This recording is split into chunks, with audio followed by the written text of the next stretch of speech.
Hello, BookTube, and welcome to another episode of Last Week in BookTube, a little feature I do on this channel where I look back at my BookTube viewing in the previous week and rate the super hotties.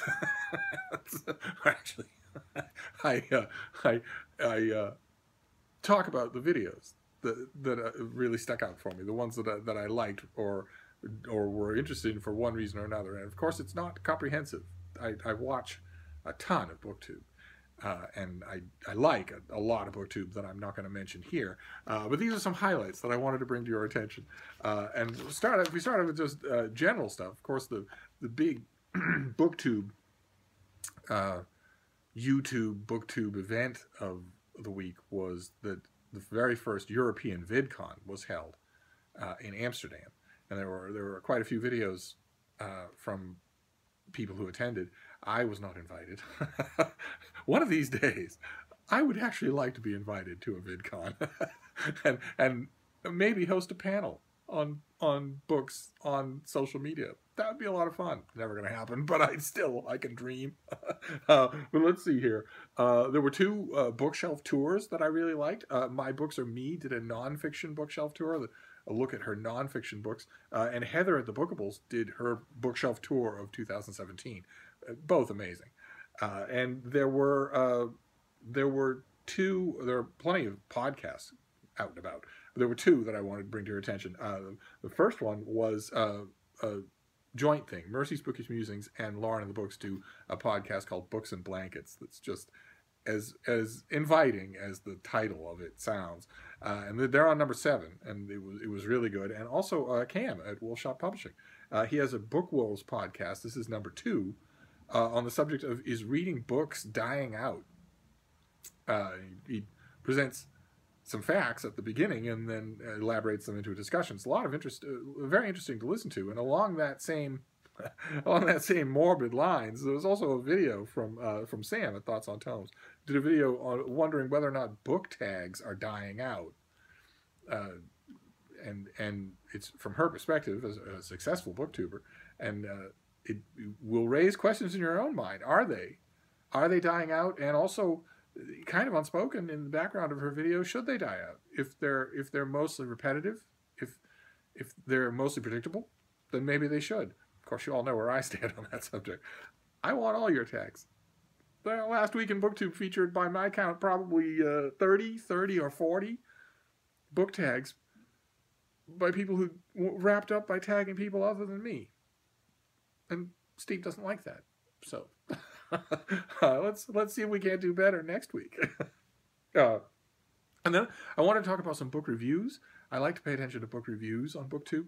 And I saw a few that I wanted to bring to your attention. Camil at WhatKamilReads did 5 quick nonfiction reviews.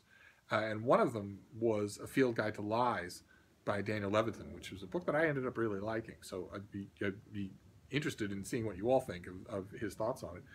The BookChemist did a video on Fear of Music by Jonathan Lethem, and also music in general, and expanding your musical taste.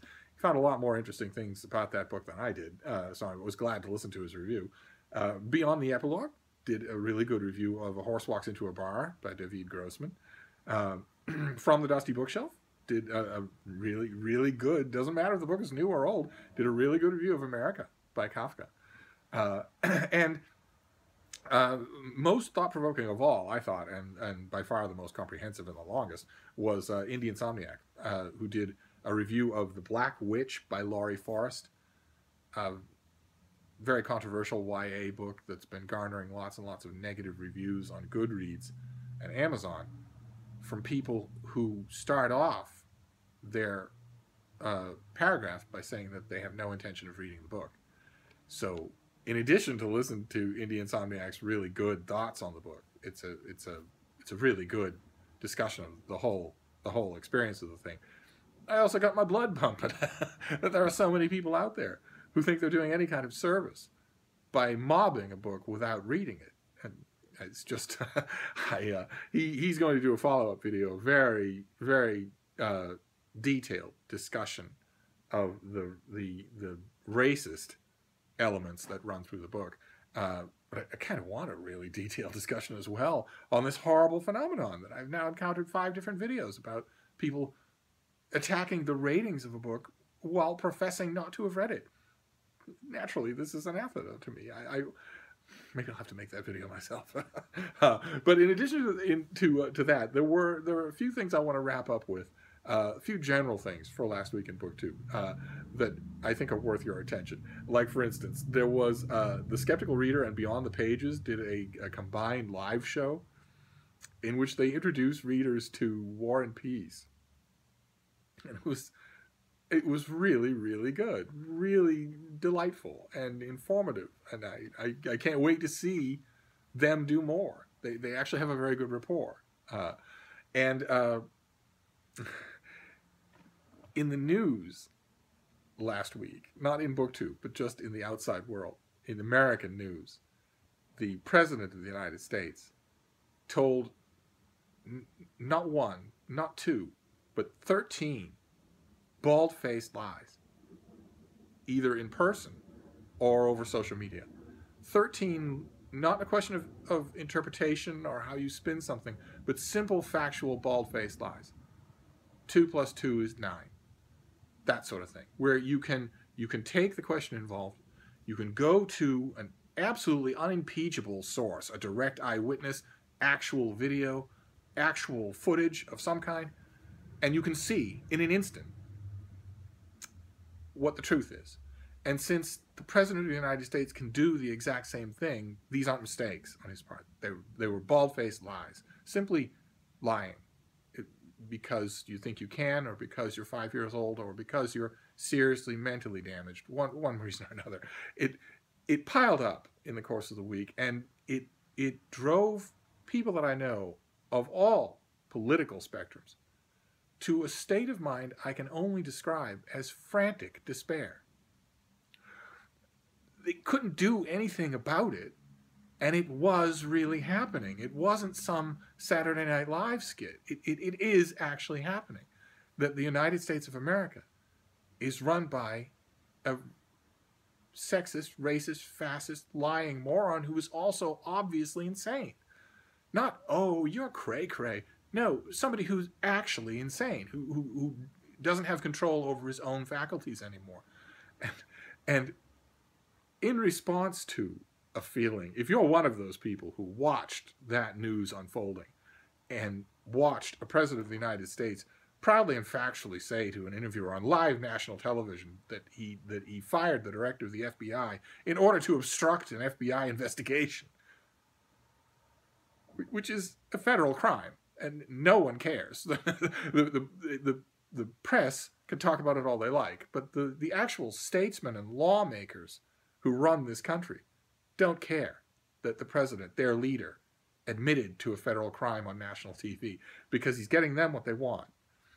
And if you're one of the people who watched all that happen and you started to feel frantic despair, BookTube provided a great remedy last week. And it came on Caleb's channel. You probably saw that coming. It's the one place you go to take a nice, deep breath, whether it's poetry or that accent of his, or his gorgeous dog. And in this case, it's Beasts and Birds, a video with no words. It's just a film of the natural environs that he goes out and walks around in.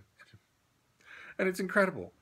All sorts of... I watched the video with a birding friend of mine, and he was immediately wondering what the birds were in the various birds in the video.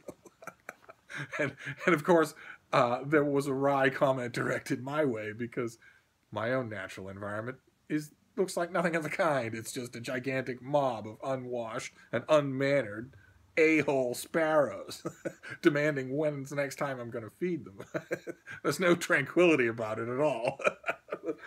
But you watch that video and you will feel the cares of the world slough away. So I highly recommend that you do. But if we're going to have...